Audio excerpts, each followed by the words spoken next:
Hey dudes, welcome to Splat from the Past, the only 80s themed horror and sci-fi show where things can get totally radical. Now today I will be welcoming back my good friend Eliza Roberts, the wife of Eric Roberts, and you all know her as Brunella in National Lampoon's Animal House. I'm having her back on the show today just to have a random chat, talk about life, talk about projects that hopefully will be coming out or anything that was shelved. A couple old things that I wanted to bring up to her. I've been listening to a couple interviews her and Eric have been doing lately, and they've been mentioning that they have a friend who invented a sex toy that prolongs a man's longevity in the bedroom. And naturally, I want to ask about that. So it's going to be a great show today, and I can't wait. Eliza is awesome. I got to meet her last October at the Santa Rosa Comic Con, along with Eric, and they were both just wonderful. You know, mutual friends of Lori Jacobson. So yeah, here is my new interview, I should say, with Eliza Roberts.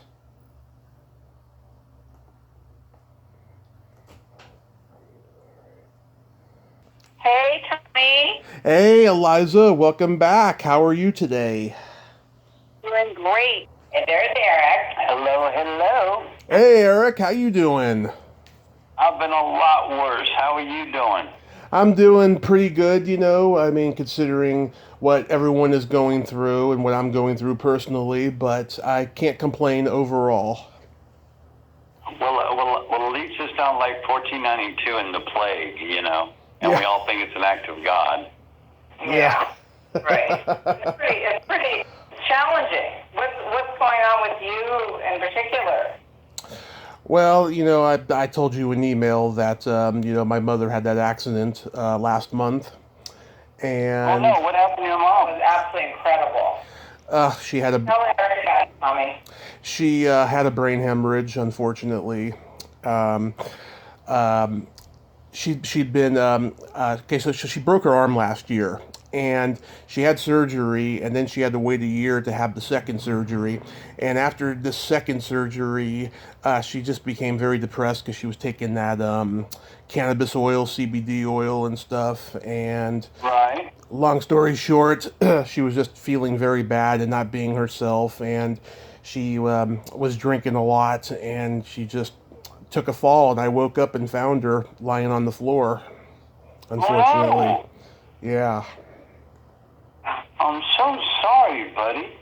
Really upsetting. Yeah. No. Pretty upsetting. Yeah. As I told you, we lost my mom a few months ago, and as a matter of fact, Eric woke up this morning missing her, and some friends of ours texted a few minutes ago saying they're really missing her today. I felt so bad for you. You guys are young. Your mom, you know, that's not old enough for those kind of things to happen. Yeah. I mean, she's 66, but still, that's young, you know. Yeah, that's not old yet. Yeah. But how are you two holding up in this pandemic we're in? Oh, look, you know, we're fine with it. You know, look, I have the best job on the planet. Yes, you do. Or none. I'm aware of that. So you know, the fact that they let me do it pretty much all the time, I feel I'm way ahead of the game anyway. So I'm one of the lucky ones, pal. I got a good life, and I'm very happy about it. Yes. Oh, you're very lucky, Eric. Yes. This has been the best year for my podcast, I'll tell you. I have interviewed icons this year that I never thought I would ever interview. Oh my God, I just interviewed. That's so cool. Yeah, I just interviewed Ed Asner last week. Isn't he a great guy? He is. He is. I'll tell you though, at his age, it was a little bit hard getting a lot from him and stuff, but he was really interesting, I have to say. Yeah, I've known Ed my whole marriage because he was very close with my mother-in-law with Lila Garrett, and so I've known Ed now I guess almost 30 years, and Right. What a character, what a guy, what a mind, what great politics. I love Ed Asner. Yeah, He's a great guy, and we were talking about the Screen Actors Guild, and all that stuff that's going on with it right now. It's terrible.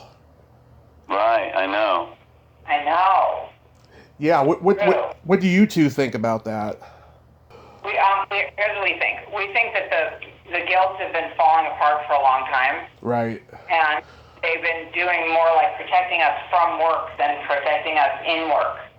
And the restrictions on casting children, the restrictions due to COVID are, so out of control, and nobody can work. And then on top of that, there's this happening. It's scary. And it adds the COVID thing adds an insurmountable cost to production. Yeah. So we're pretty upset with SAG right now. How's Ed feeling? Is he feeling that way too? Yeah, he was president for 2 terms back in the day, and he said, we know. It was a different guild then. Yeah, that's what he said. He said he never in a million years thought it was going to get this bad, though, but he saw the signs too, about a decade ago when the whole AFTRA merger happened. Right.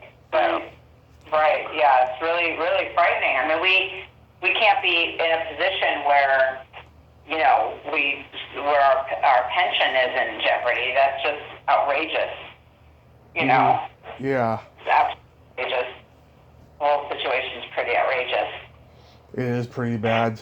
I hope more actors, they speak out about it, and they try to fight them. Yeah. Yeah, what happens, unfortunately, is that some of the people who are absolutely secure and don't need to worry, they end up, theirs is the biggest voice, and so everybody thinks that everything's fine, and it's not, So that's a problem, obviously. Mm-hmm. But yeah, absolutely. Yeah, it's crazy. Eliza, I was curious, was your mother the first female writer on TV? Pretty much. I mean, there were probably some others, but since she goes back to. I don't think so. I mean, I think Lila was it. Yeah. For a long time, Lila was the only chick in those rooms. Yes, she goes back to Bewitched and Get Smart. Dick Van Dyke. Lucy Show. It's pretty possible. I'd have to do some research, but she was certainly among the first. That's for sure. Yeah, because earlier this year I interviewed Susan Silver. She was a writer for TV in the 70s, and she got to be a writer on the Mary Tyler Moore Show when she was like 17. I mean, she was young, and and I think that she kind of like opened the door for more female writers that that came after her, and stuff. But I do think that your mother started it. She pioneered it.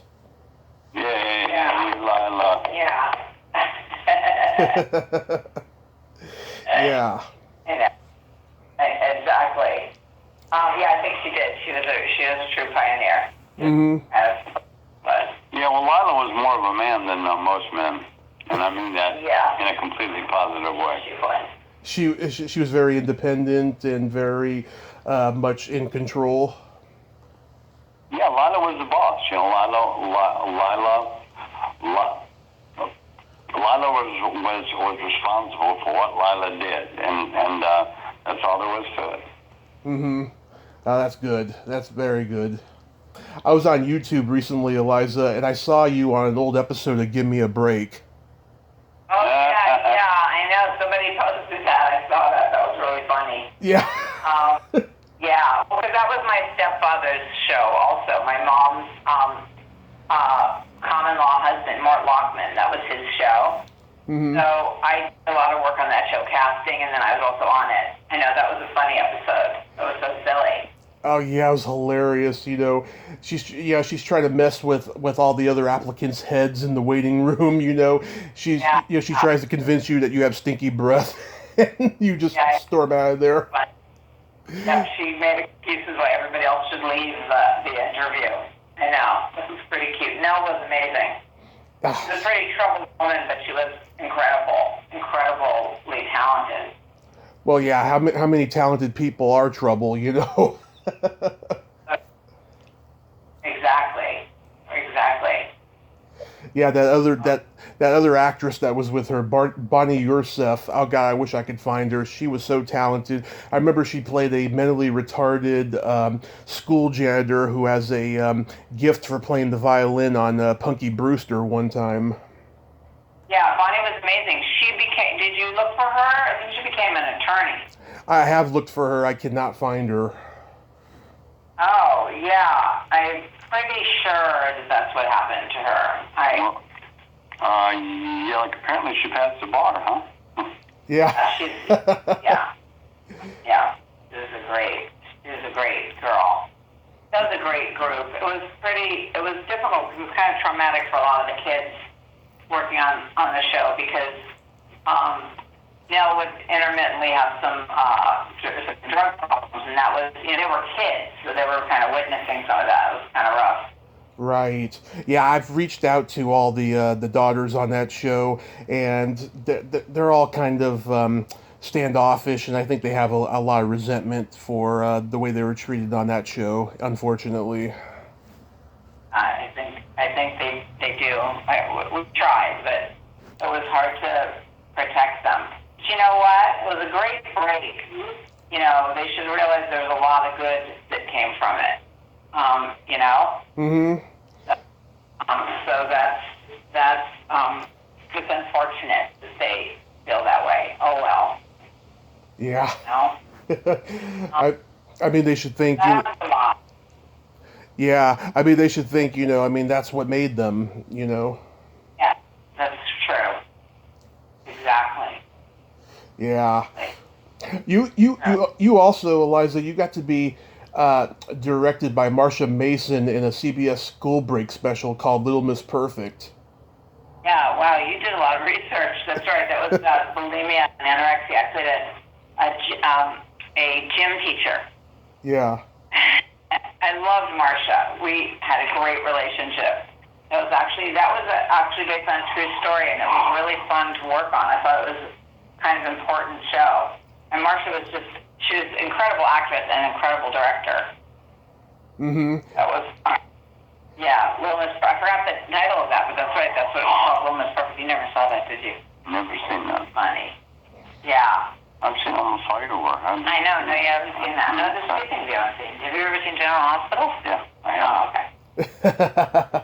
That's one of my mom's favorite shows, General Hospital. All of us love that show. Are you kidding? Yeah, I was on that one too. Yeah, Tony Geary played Luke Spencer. Yes. Yep. Exactly. Yeah. Yeah. Was Marsha Mason still married to Neil Simon when you did that? No, they were already separated or divorced, but she had great stories about that. And I actually worked with Neil Simon also playing as a Geffen, which was at the time called the Westwood Playhouse. It was called Anything Anything. And it was an original, and I worked with him. That was pretty great too. What was that play he wrote? But he was the writer, but he was there for a lot of the rehearsals and stuff. Yeah, what was that play that he wrote?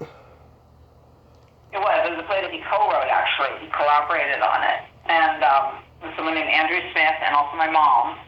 And Neil had a very interesting thing for a writer. Most writers' lives are very chaotic. Right. He treated it like a job. He went into his home office every morning at 8, and he worked until 4, took a little short lunch break. And then on some days he'd take a little break at 4 and then work until 6 and have dinner. But he worked weekdays like as if he was going to an insurance office. Mm-hmm. And that's how he wrote. That's how he did everything. Yeah. Oh God, what a talented writer he was. I love the Sunshine Boys and Biloxi Blues and all those ones. Oh yeah, amazing. Yeah, he really knew his subject. Yeah, he was really wonderful. Yeah, and being a writer on TV that he was, I mean, all the one-liners that he put in his plays, came in handy. Yes. Yeah, I agree. Did you love him, Eric? Very much. Yeah. Yeah. What are your favorite Neil Simon plays? favorites. We love all the, what is it, chapter 2 or whatever. I mean, like, God, all of them. I like Fair all. in the Park, was that Neil Simon? Yeah, it was Neil Simon. I like all the chick flick Neil Simon stuff. Me too. Yeah. Yeah. Yeah, I mean, I love all of those. I love The Odd Couple, of course. Everyone loves The Odd Couple. That one. Oh, The Odd Couple is a masterpiece. I mean, God, and what it also translated so well into a sitcom. That half-hour show with Tony Randall and Eliza's uncle was just unbelievable every week. I mean, it was just such a translation of it, and it translated so well. Yeah, I think Gary Marshall's involvement of it was what made it such a classic as a TV show. You know. Yeah, well, there's another genius for you. Yeah, I interviewed his niece when I started this podcast, and Oh, you show off. That must have been fun. yeah, she was a lot of fun. You know, I think it was her or somebody else I interviewed who worked with Gary Marshall and was close to him, told me that the reason why his movies and TV shows were so successful was because the man understood humanity. Yeah, and he also listened to his kids. Mm-hmm. You knew his kids very well? Oh, very well. We know that whole family quite well. Yeah, Gary was a consultant on all of Mort Lockman's shows, including Give Me a Break. Oh, nice. You Again was one with John Stamos and Jack Klugman, and Gary was around. Gary and my mom, that whole generation, they were kind of a team. Amazing. And Gary, have you listened to Gary's book? It's really good. His autobiography. Not yet, no.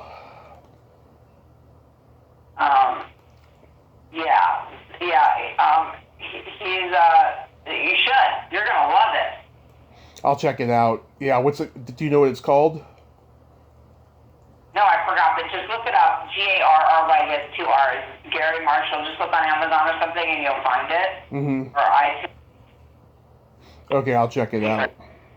He spells Gary like Jerry? No, not G-E-G-A-R-R. They all have, Penny, Ronnie, and Gary all have double consonants in the middle of their names. Cute. Yeah. I never know. Yeah, that's how their parents named them. Okay. Earlier this year, I heard both of you on Gilbert Gottfried's Amazing Colossal podcast. Oh, yeah. What a lovely guy. Oh, God. I was so proud of you guys because that's one of my favorite podcasts. I listen to it every Monday, you know, and I'm Facebook friends with Frank, and I'm so honored every time he responds to my comments. Oh, good. Oh, yeah. That's neat. Yeah, we gotta be sure we're following him. Yeah. He's super smart. Yeah, you two just said like you're having a lot of fun with those guys. Yeah. It was a blast, yeah. Yeah. One anecdote you mentioned, Eliza, on there was that your mother dated Rod Steiger. Yes, she did. Yeah. Yeah. Yeah, absolutely. And then Rod Steiger plays my father in The Specialist. Mm-hmm. 6 degrees of separation.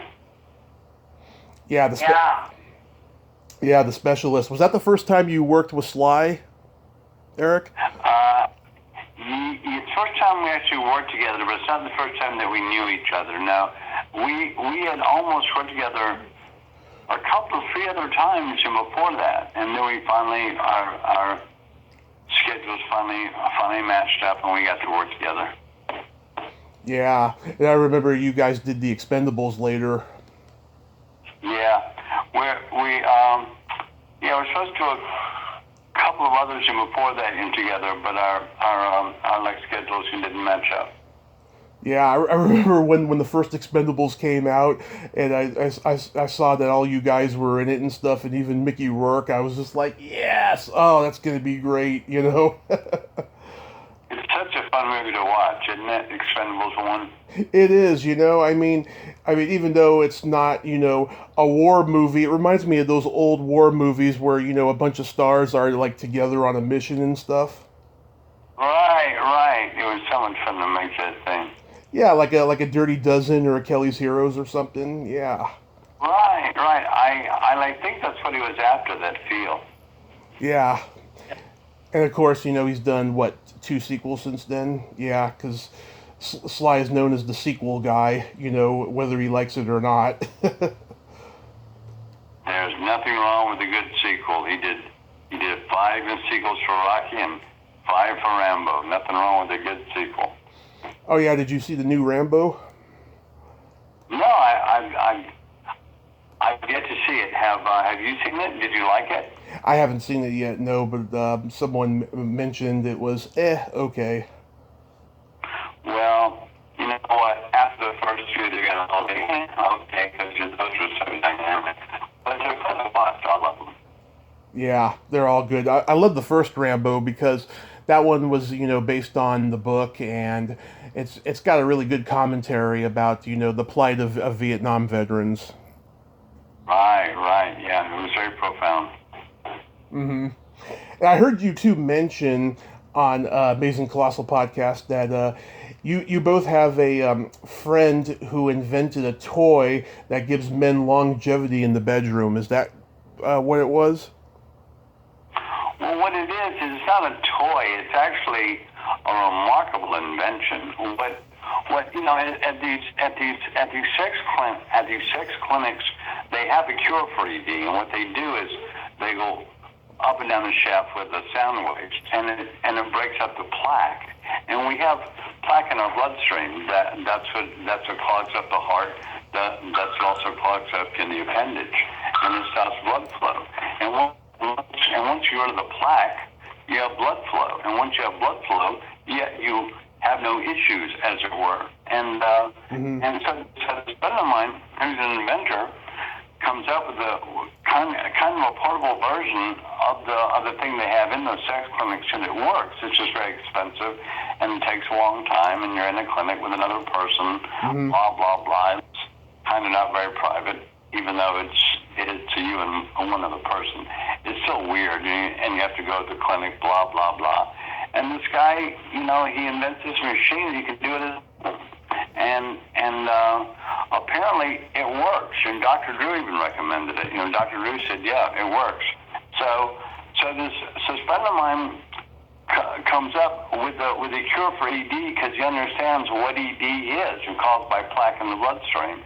So he cured it, and it's a real product that honestly works. And he said, would I talk about it? And I said, sure, because I believe in it. I don't have erectile dysfunction, but I know from my friend I am going to get it. We're all going to get it because we all have plaque in our bloodstream. So we're all going to get it eventually. It's just a matter of when. So it's going to happen. So we need to not be ashamed of it and or think it's some kind of big emotional weirdness. It's called plaque. And that's all it is. And this friend of mine comes out with a thing called the Phoenix, that you go up and down your shaft with it, and it breaks up the plaque, and you have no issues. You have your blood flow. So the fact he's my friend, and he went out of his way to understand what it is, and then to find a cure for it, I got to talk about it for him. So I'm talking about it. It's called the Phoenix, and it works, dude. Does anybody know how this this plaque is formed? Is it an age thing, maybe? I don't really know this age thing. I just know we all have plaque in our bloodstream, and it does build up. It gets in the way of the heart, the same way it gets in the way of the blood flow of the appendage. And you break it up with sound waves. You go doo, doo, doo. It's about that loud. Doo, doo, doo. And it breaks up the plaque. And everybody has plaque. Men, women, animals, we all have plaque. And eventually it clogs up the heart to the point where it doesn't work anymore. I mean, it's a real issue, this plaque. It's our mortality, this plaque. But in the interim, we have a cure for it, for the appendage. And when my friend told me about this, because when you put, I'm like, thank you, no, I'm not going to do that. And he's like, look, let me explain it to you. And he did. Made great sense to me. So I want to share it. That people should not be ashamed of erectile dysfunction because it's going to happen. It just is what it is. Wow. That's very interesting. I mean, I knew about the plaque in the heart, but I didn't know that, it went down that area as well. Wow, you just gave me some education, Eric. Thank you. Well, if everybody knows that, and there is no shame in it, and once all the shame's out of it, then we can deal with it properly. Da-da-da-da, da-da-da, there we go. You're so prolific, Eric, as an actor. Do you have like a list of favorite movies you've done? Well, I've done a lot of movies, so it's kind of a long list. I got about 12 movies that I really adore. King of the Gypsies. Oh, yeah. Raggedy Man. Star 80, The Pope of Greenwich Village. Love is a Gun. It's My Party. Purgatory. Those are my top 7, I think. Yeah. Yeah, King of the Gypsies is great. Star 80, Pope of Greenwich Village. I've talked to a couple people from It's My Party. I'm trying to remember who it was. Olivia Newton-John, maybe? No. I would love to interview Olivia Newton-John. No. She's a great gal. She talked to you? She's a great gal. Oh, if you could arrange that, I'd be happy to talk to her.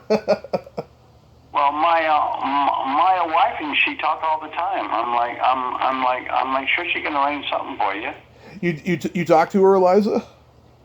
She's not in the room right now, but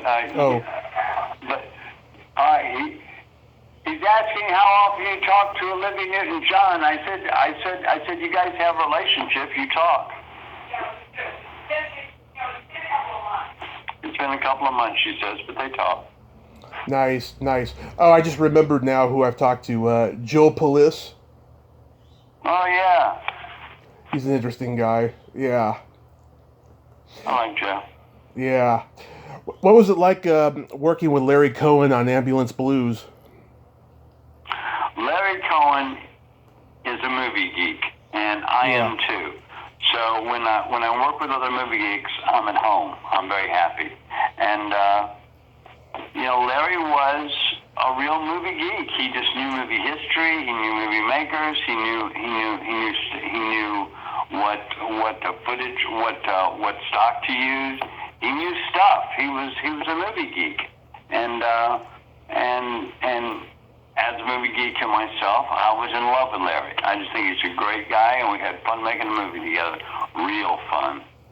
I met him at one of his last conventions back in 2017. Right. He did that movie, The Stuff, with the killer yogurt. And right.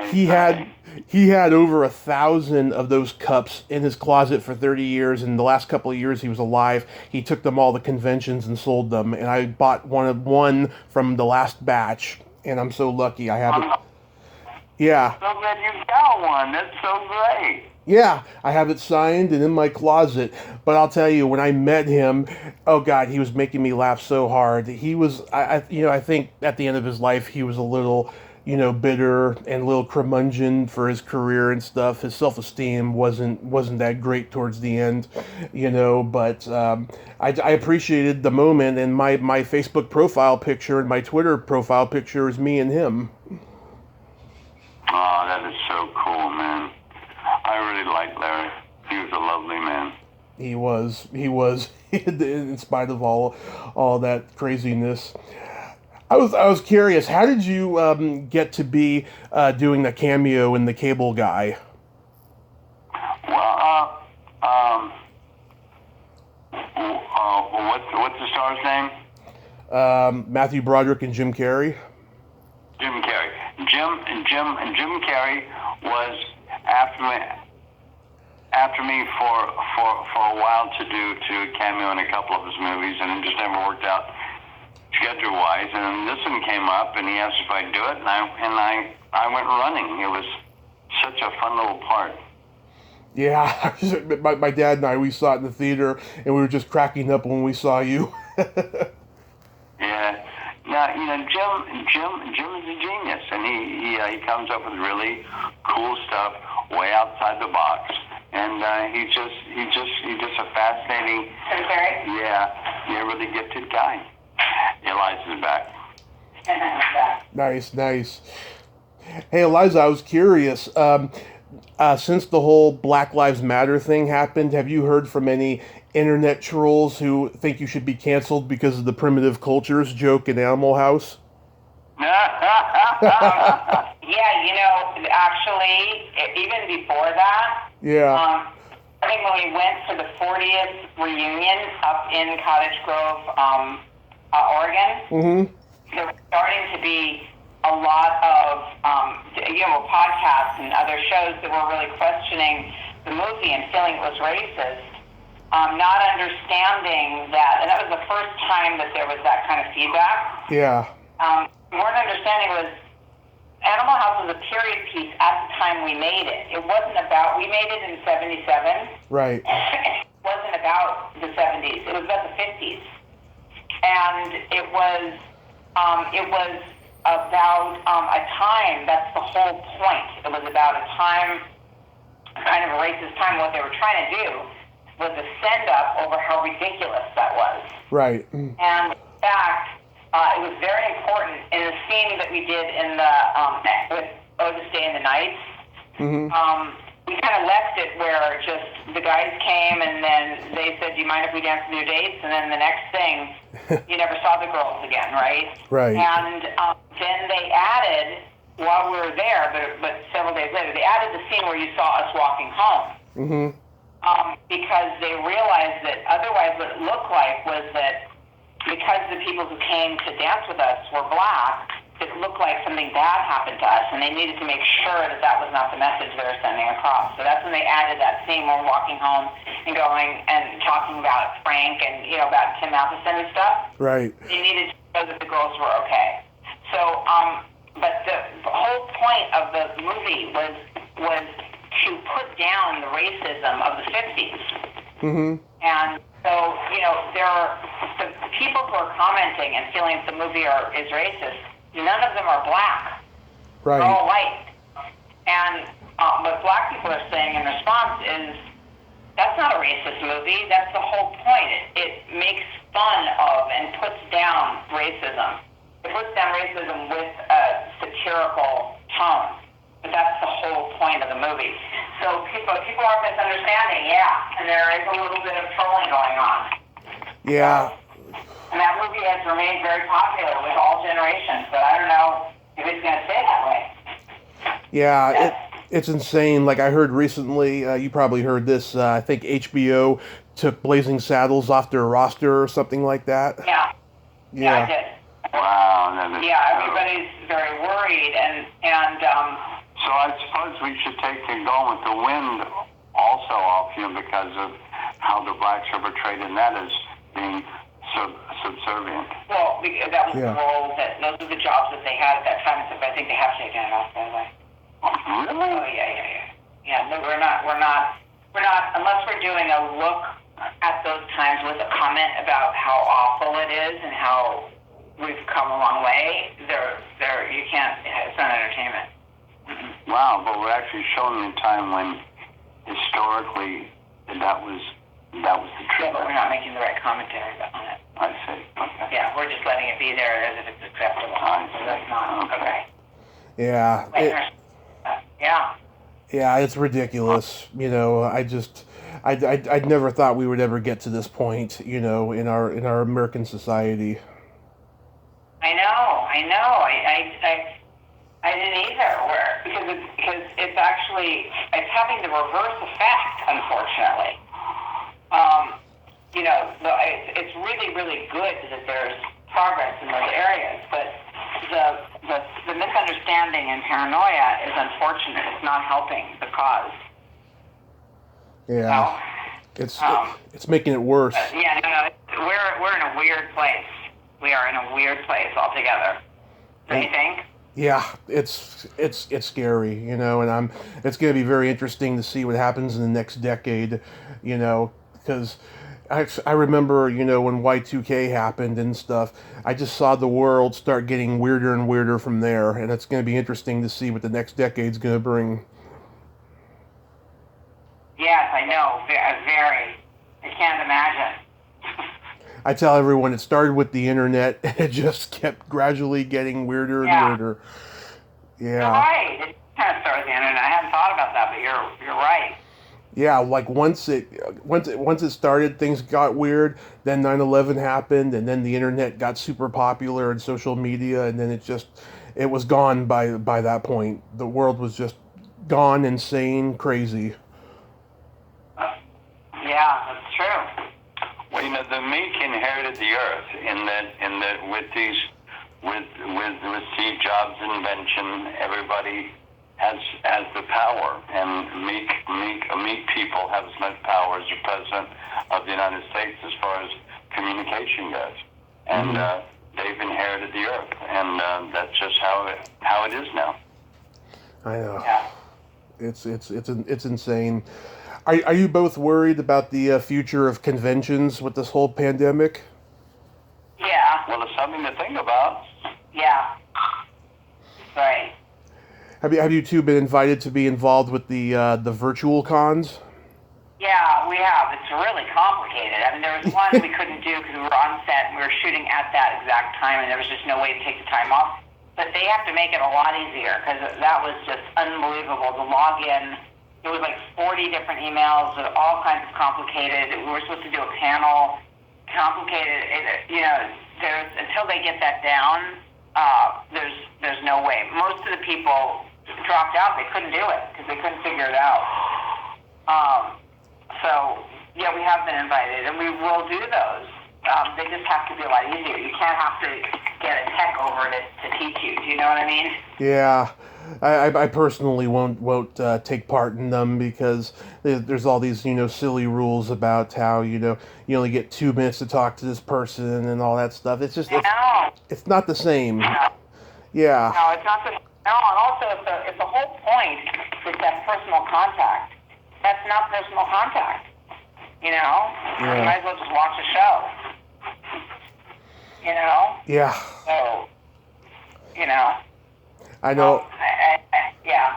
Conventions will come back, but I mean, concerts and conventions, those are up in the air for a while, I think. Yeah.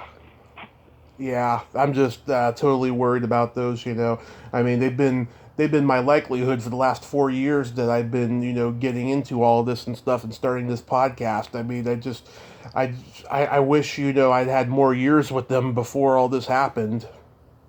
Right. Yeah, I know. It's crazy. That's true. I was just so thrilled that I got to meet both of you in person at Santa Rosa Con last October. Yeah, that was cool. That was cool. I know. I'm glad we did too. Yes, and my mom told me too, Eliza, that you had complimented how much of a gentleman I am and how respectful I talk to women. Yeah, I know. I did. I said that to her. I know. Glad she told. Yeah, I credited her with that. Oh, thank you so much. I mean, I do have no filter most of the time, but I know how to hit the respectfulness, at the right times and stuff. Last May, I did a whole month-long block of shows talking about sex, right? And it was with all women because I wanted to talk about the the female perspective and stuff. And I got such high praise from these women because I got to be politically incorrect like I am and yet be respectful of their boundaries. And they felt very comfortable with me. Yeah, that's good. When you handled it well, that's great, buddy. Yeah, that's really good. Yeah, I was very... It has to be an open subject. Yeah, it's a very difficult subject to talk about, and I got lucky, I was just like, oh God, I hope this is going to go well, and it did, and I look forward to next May when I do it. Yeah, I know, that'll be good, I know. Yeah, hopefully next spring, summer, whatever, things will start to feel a little bit more normalized. That would be very nice. Yeah, some predictions are it's going to be normal again by next summer, or it's going to be normal by by early or spring of 2022, which I hope not. I hope it's going to be all normal by next year. I really do. I really want, the musicians that we know, I want them to be able to get back on the road and do all that. It's a long, long break we're taking. Yeah. And stuff that they love to do. Have you guys had a whole lot of projects, movies that got shelved because of this? We did. We had a whole lot. We're doing a few of them now, indies, very, very small scale and independent. The first day she started canceling stuff, I said to her, "How much stuff have you canceled so far?" She said, 21 projects. Wow. Remember that? Remember that conversation? Of course I do. Yeah, I know. It's crazy. That's really a lot. Wow. We're doing Cameo. So Cameo is they want a permanent record. So they want a video. So that's a little bit less setting. But it's we miss the actual contact. I'm glad we got to meet you before all this happened. Yeah, I mean, this is just it's going to be a very interesting after all this has been said and done. Is there any movies that you did that got finished at least? We're finishing up part 5 of Stalked by My Doctor. Mm-hmm. And then a few little movies. I'm not sure. I'll let you know if it looks like they're going to get any release. We don't know. I did one with Ed Asner. And that should be hitting the short film circuit, festival circuit. I'm not sure how exactly. I mean, I guess it'll have to just be online. Mm-hmm. Yeah. But yeah, we'll see. I mean, I don't know. Maybe things will get released in drive-in theaters or, just streaming, I guess. Yeah, I am so excited about the drive-ins coming back because my dad and I used to go to our drive-in that we had in the Bay Area for a long time back in the day. I miss the drive-ins. To me, that's been missing from our American lexicon for a long time. I know. Exactly. And then they can be paired with concerts because there's a lot of concerts that are going to be shown in drive-in theaters, and a lot of these movies have big soundtracks. Yeah. Oh, that reminds me. My dad saw Animal House at the drive-in 4 times. Really? Oh my gosh, that's so fun. Yes. Great. The fourth time he actually got to watch the entire movie because the first 3 he was making out with a girl the whole time. But the fourth time he saw it, and he's just like, this movie is an instant classic, and then he told everybody to go see it. I know he knew. Yeah. Wow, that's funny. Yeah. Really. Well, to listen to drive-ins, and it shouldn't take too much to refurbish them so they work. I guess the snack bar might be the only problem, but they can just go face it with masks and stuff. I mean, we have somebody coming in exactly 1 minute, a coaching session, so we have to go, but we can continue this anytime, Tommy. Awesome. Well, you both have been so great, Eliza. Thank you so much for coming back on, and thank you for giving me the surprise of Eric. This was so awesome. Thank you so much, Eric, for joining. It was great visiting with you, Tommy. Yes, I appreciate it so much. Yes, both of you, have yourself a great day and stay safe. You too. All right, sweetie. Bye. All right, love you guys. Bye. You too. Bye. Bye-bye. Well, there you have it. Eric and Eliza Roberts. Wow, I can't believe it. I didn't know that Eric was going to be joining them. I'm so glad he did. I was just taken aback by that. Thank you so much, Eliza, for coming back on and bringing Eric with you. That was just amazing. If you like this video, everyone, please subscribe to my YouTube channel. Add me as a friend on Facebook. Join my Tommy Kovac comedian page on Facebook. Follow me on Twitter and Instagram and all that fun stuff. Well, that's all the time we have this week on Splat from the Past. Until next time, this is Tommy Throwback Kovac saying, there's no shame in living in the past, because the present sucks. Later, dudes.